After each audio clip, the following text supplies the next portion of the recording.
First of all, I can only thank God for bringing me back to this soil and to my family, where my siblings are. The only stepmom that is I'm remaining with, and I think I decided to come back home just to give them an assurance that I'm still alive and breathing, because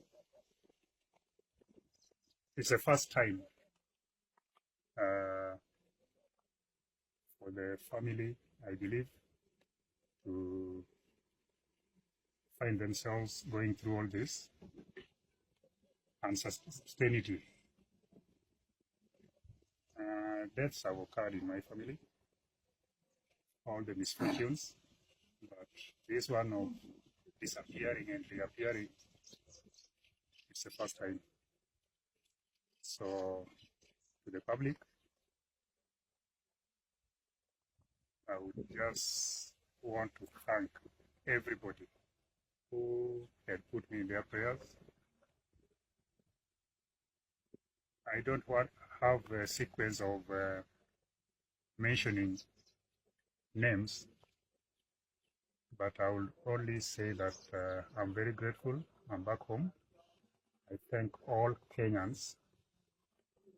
I thank my boss,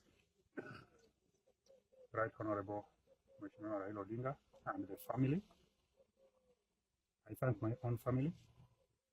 The Ogetas family is a big family. I thank friends, relatives, and the community at large. And